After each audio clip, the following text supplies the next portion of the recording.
Suamiku pewaris utama. Bab 82. Pedagang misteri. Hal itu menimbulkan tanda tanya besar bagi seorang wanita dan satu anaknya yang baru saja datang, tapi belum memasuki areal peternakan itu. Apa yang terjadi?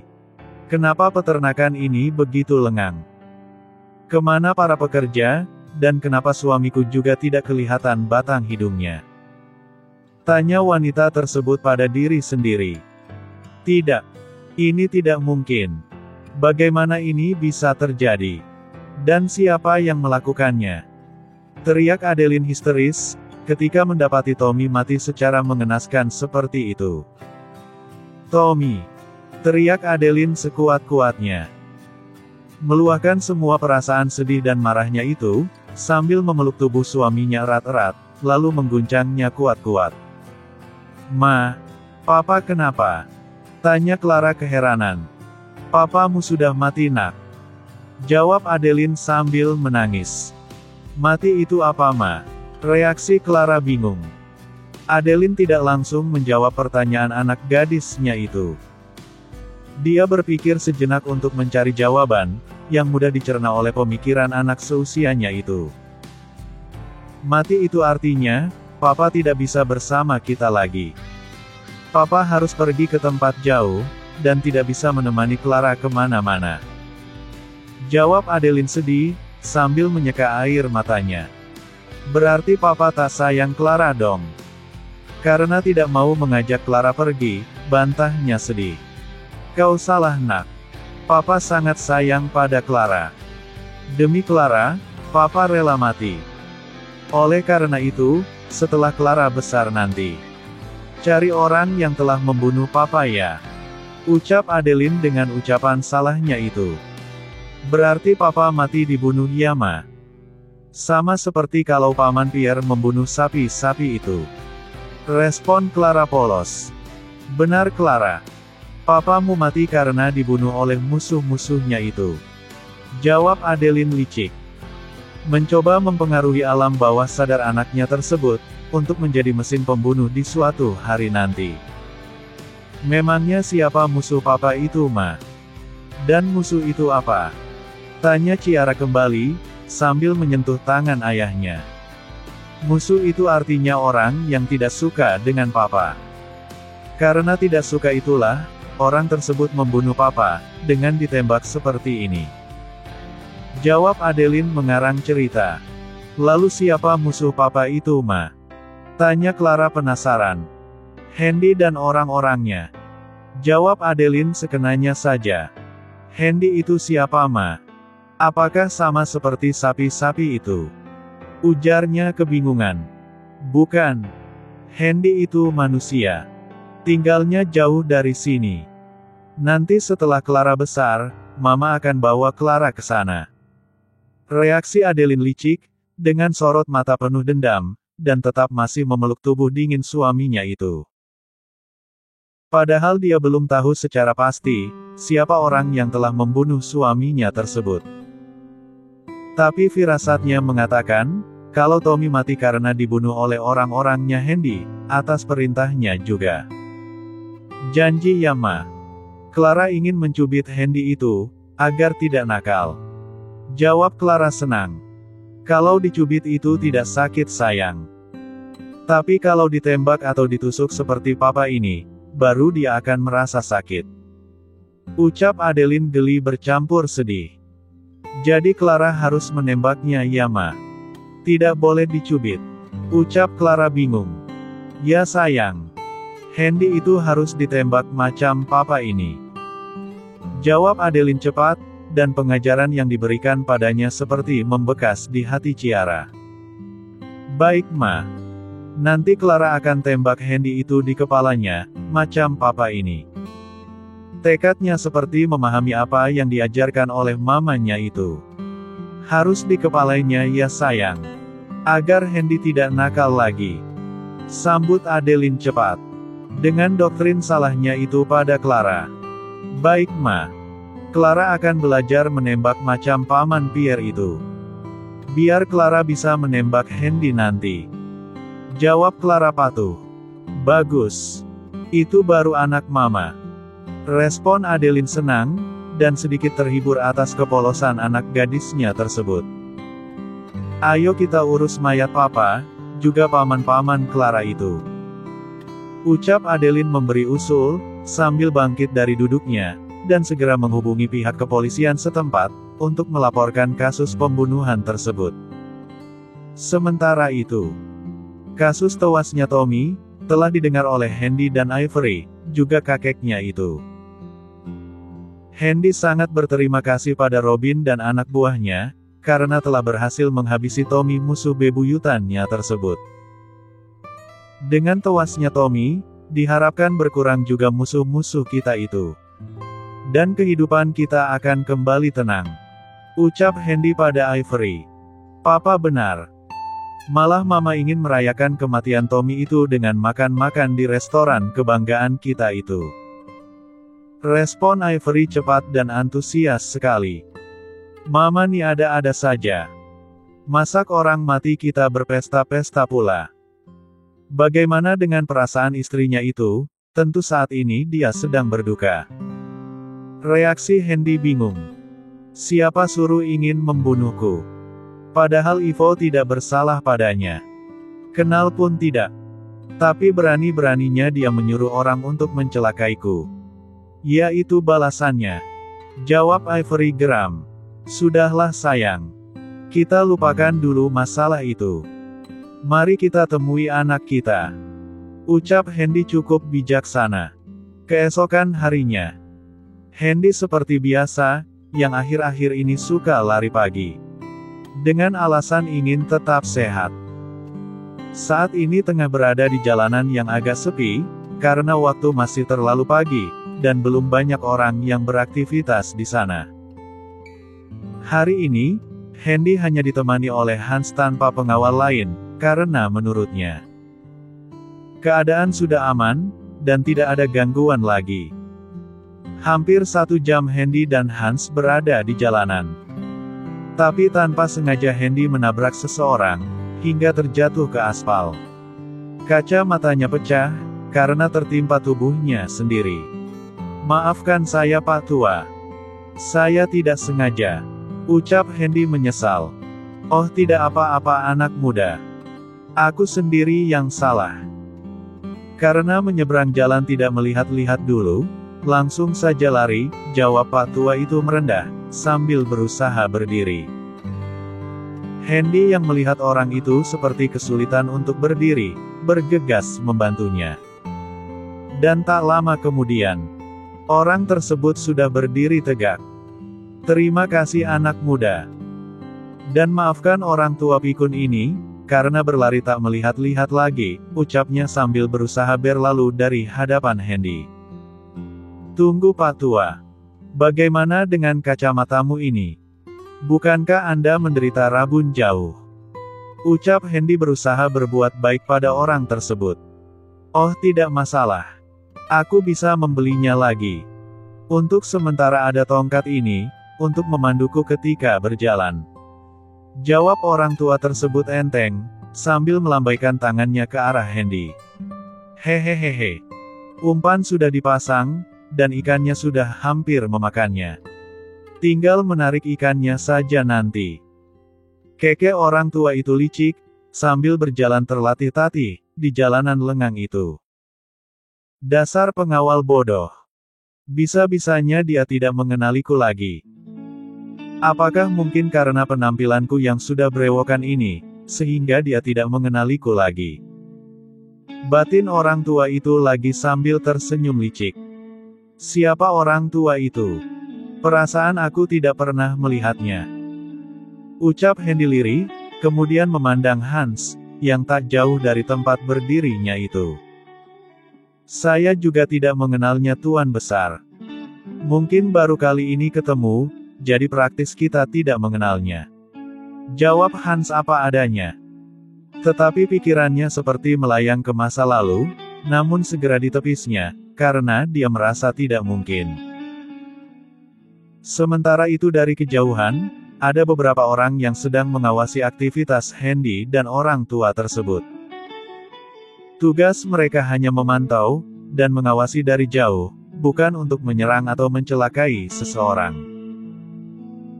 Untuk saat ini, mereka sedang mencari segala kemungkinan, agar bisa masuk dalam lingkup kehidupan Handy, atau minimal masuk dalam perusahaannya. Maaf Tuan Besar. Sebaiknya Tuan hati-hati pada orang yang baru dikenal seperti orang tua itu tadi. Siapa tahu orang tersebut adalah musuh, yang berpura-pura berbuat baik pada kita.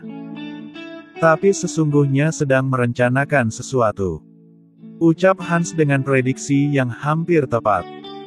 Jangan terlalu berburuk sangka pada seseorang, apalagi pada orang tua itu.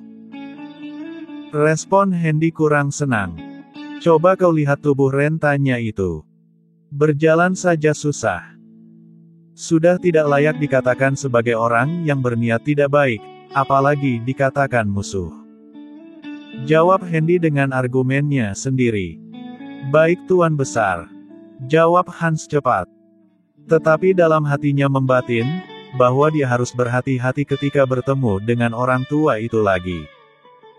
Besok jika Tuan Besar ingin lari pagi seperti ini, aku harus menugaskan kepada puluhan anak buahku, untuk mengawasi Tuan Besar dari jauh.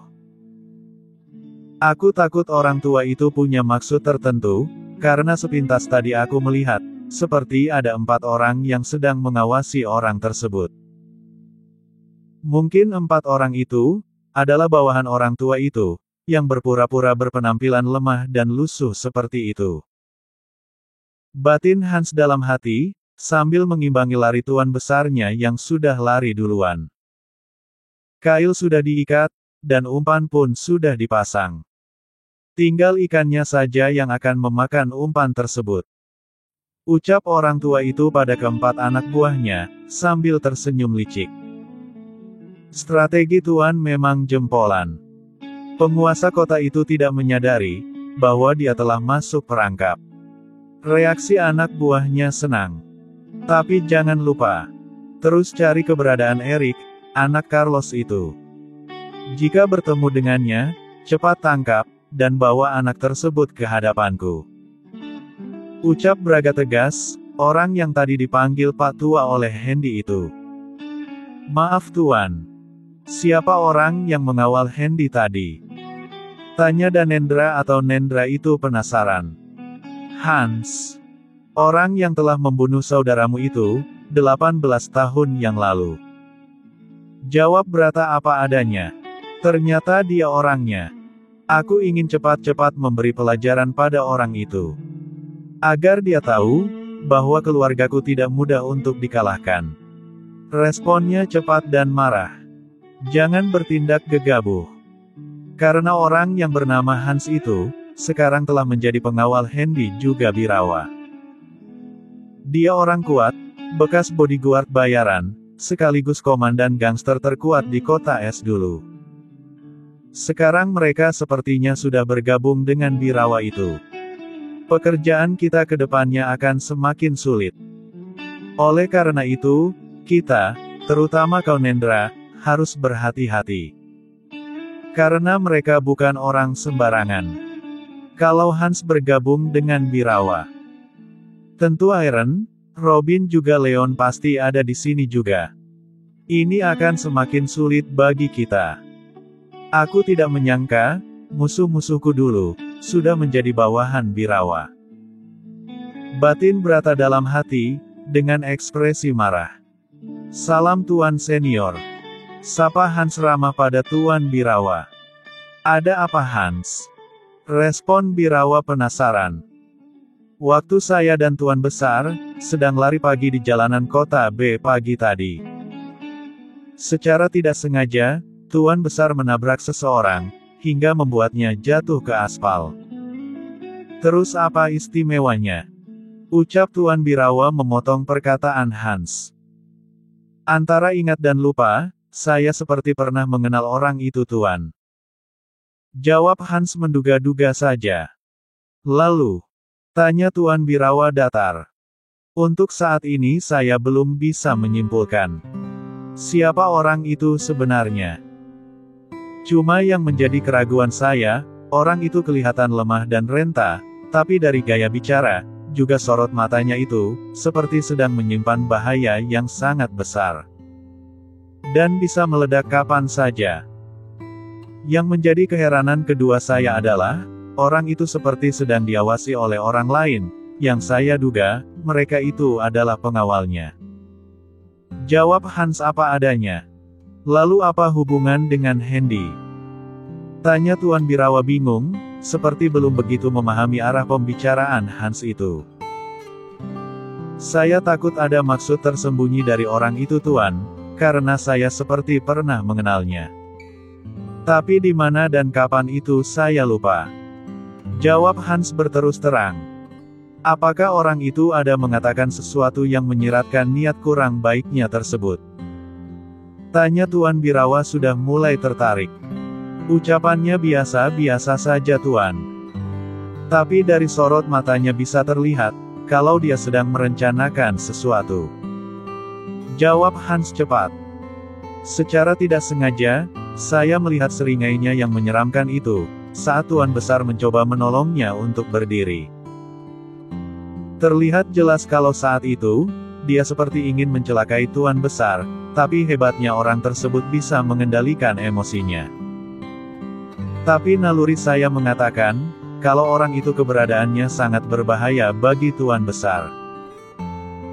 Untuk itu saya ingin Tuan Senior mengingatkan Tuan Besar, agar selalu hati-hati, dan tidak mudah percaya pada orang yang baru dikenalnya itu. Ucap Hans sangat khawatir. Tuan Birawa tidak langsung beraksi, saat Hans selesai memberikan laporan itu. Tapi otaknya berpikir keras, dan mengaitkan masa sekarang dengan masa lalu. Tak lama kemudian dia berkata, "Besok temani Tuan Besarmu itu seperti biasa. Buat seolah-olah tidak terjadi apa-apa. Tapi kerahkan puluhan pengawal dan mata-mata, untuk mengawasi orang tersebut. Siapa tahu dia muncul kembali dengan sandiwaranya itu. Berangkatkan mereka 1 jam sebelum kalian turun, dan tempatkan mereka di tempat-tempat yang akan kalian lalui. Sergap siapa saja yang dicurigai sebagai mata-mata orang itu, dan bawa ke markas kalian." Ucap Tuan Birawa memberi perintah. "Baik Tuan Senior." Jawab Hans tegas dengan hati lega, kemudian meminta izin untuk undur diri. Sepeninggal Hans, Tuan Birawa kembali teringat dengan apa yang disampaikan oleh Hans tadi. Ada banyak kekhawatiran yang timbul di hatinya, akan keselamatan cucu semata wayangnya itu. Memikirkan itu semua, Tuan Birawa kembali teringat, awal-awal bertemu dengan Hendy, dan saat menyerahkan tugas sebagai pemimpin tertinggi Birawa Group padanya. Tak lama kemudian berkata, "Akhir-akhir ini, insting bertahan cucuku sudah mulai menurun. Hatinya terlalu lembut, tidak seperti di awal-awal dulu. Sikap waspadanya sudah mulai kendor. Gerakannya juga sudah mulai lamban. Mungkinkah karena terlalu lelah, atau karena perhatiannya banyak terkuras dalam menghadapi musuh-musuhnya itu, sehingga dia kurang waspada pada orang yang dianggapnya baik. Aku tidak boleh tinggal diam. Demi keselamatan cucuku dan keluarganya. Akan aku temukan siapa orang itu, dan apa tujuannya." Ucap Tuan Birawa pada diri sendiri. Kemudian berlalu pergi. Akhiran. Cucuku Hendy itu, sekarang sedang dalam bahaya besar. Secara tidak sadar, dia telah masuk ke dalam perangkap seseorang, atas sikap baik orang yang baru saja dikenalnya pagi tadi. Aku ingin kau cari tahu, siapa orang itu. Perintah Tuan Birawa tegas. Kalau boleh tahu, di mana Tuan Besar bertemu dengan orang itu Tuan? Reaksi Airen penasaran. Menurut keterangan Hans, mereka bertemu dengan orang itu di jalanan kota B, yang menuju ke kota ini. Hans merasa curiga, kalau orang tersebut mempunyai maksud yang kurang baik pada cucuku itu. Jadi aku ingin kau temukan siapa orang itu. Minimal orang yang dilihat oleh Hans, yang sedang mengawasi orang tersebut. Aku juga sudah memerintahkan kepada Hans untuk menjebak mereka. Dengan menyebarkan puluhan pengawal juga mata-mata, di tempat-tempat yang akan dilalui oleh mereka besok pagi. Malam ini, aku ingin kau sebarkan orang-orangmu, untuk mendahului pengawal yang akan dikirim oleh Hans itu. Sisir semua lokasi yang dicurigai sebagai tempat tinggal mereka. Tapi jangan bertindak berlebihan. Buat seolah-olah kalian sedang tidak mencari atau mengawasi seseorang. Bagaimanapun, aku ingin orang tersebut ditangkap, agar kita bisa mengetahui, apa maksud sebenarnya dari orang itu. Perintah Tuan Birawa tegas. Siap Tuan Senior. Respon Iron tegas. Kemudian berlalu dari tempat itu, setelah meminta izin dari tuannya. Aku harus melindungi cucuku, bagaimanapun caranya. Batin Tuan Birawa dalam hati.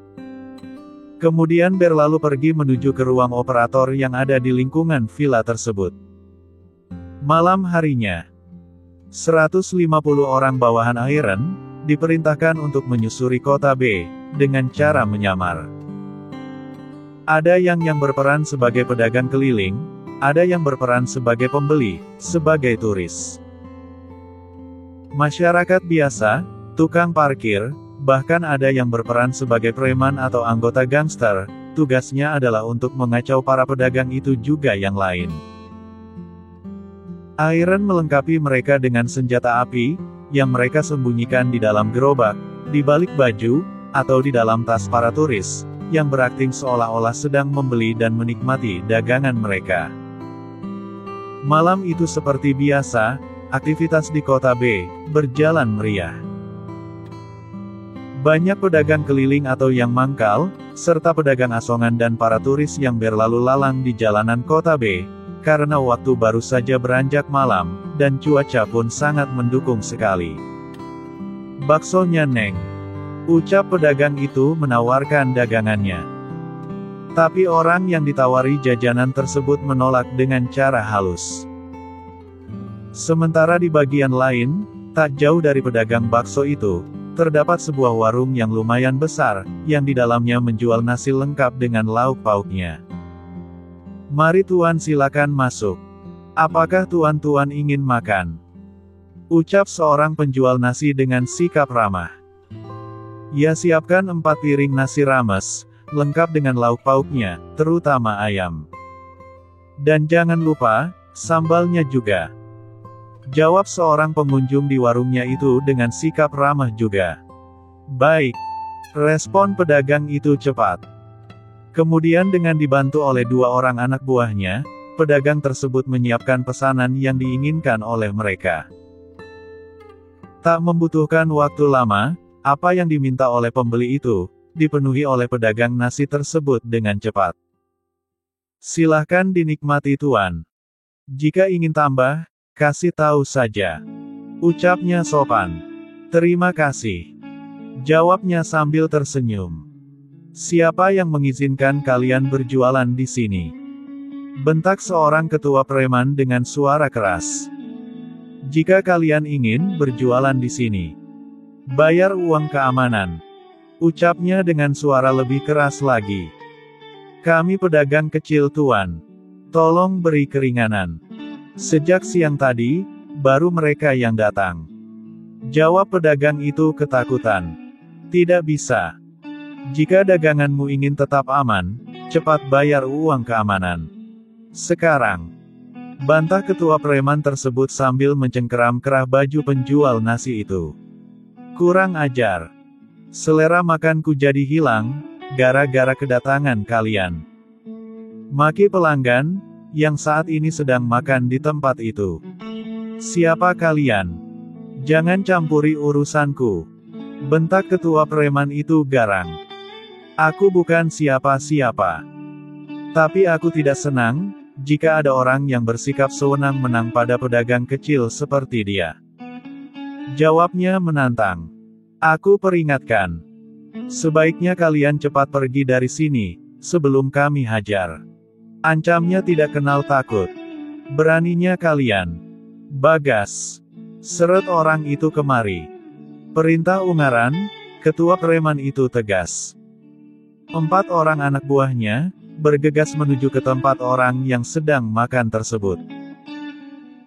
Tapi tidak disangka, sebelum Bagas sampai, seseorang sudah berdiri dari kursinya, dan langsung menendang Bagas dengan kuat. Buk! Uug!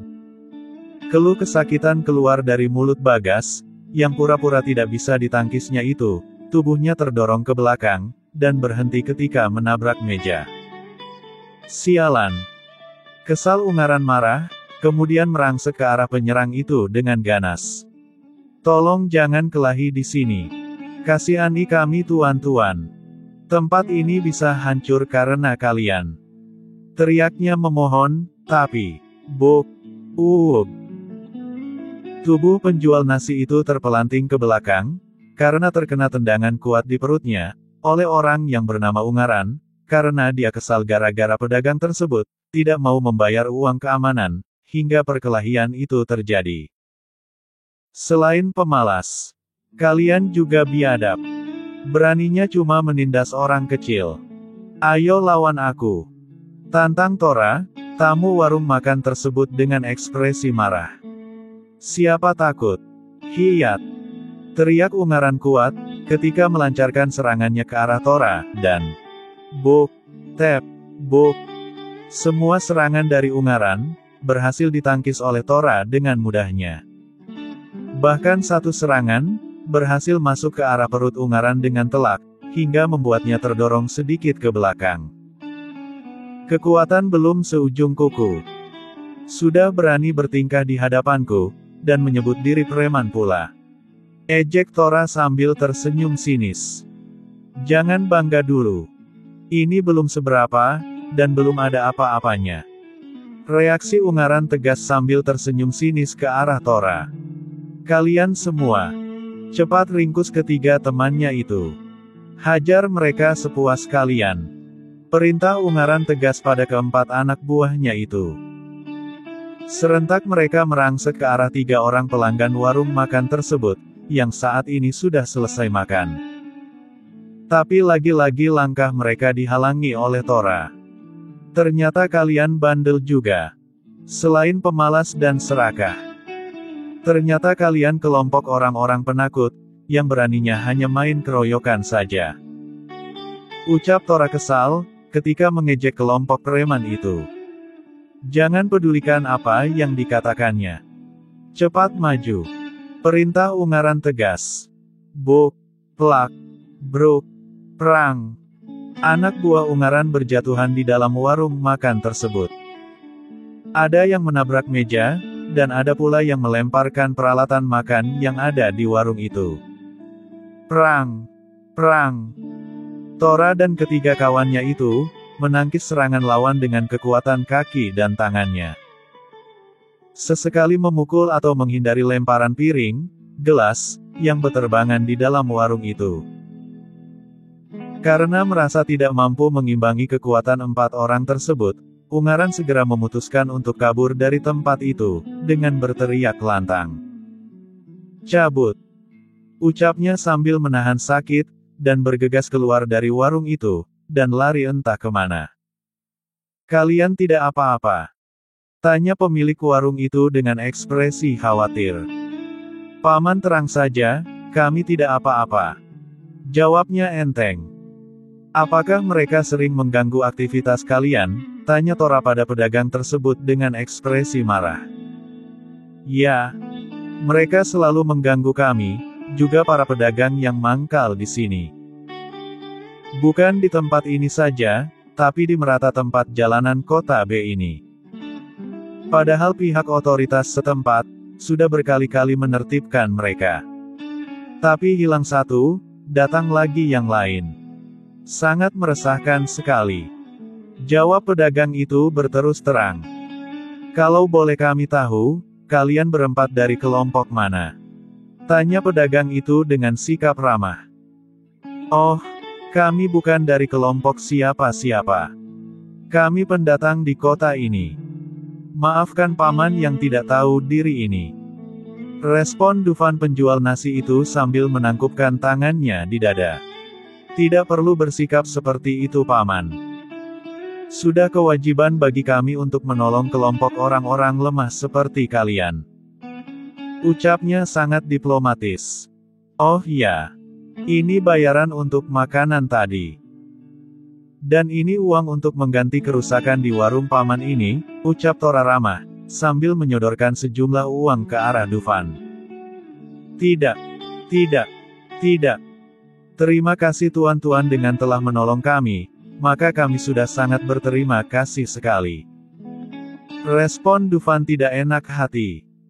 Tak bisa begitu paman. Terima saja. Ucapnya tegas, kemudian menarik tangan Dufan, agar mau menerima uang yang disodorkan kepadanya itu. Tak lama kemudian, mereka berempat meninggalkan tempat tersebut dengan langkah terburu-buru. Aku yakin mereka orangnya. Ucap orang yang bernama Dufan itu sambil mengusap perutnya, walau tidak begitu sakit. Sialan si ungaran itu. Tendangannya benar-benar kuat. Kalau aku tidak sempat mendur tadi, mungkin isi perutku sudah keluar semua. Ucapnya kesal. Bersambung.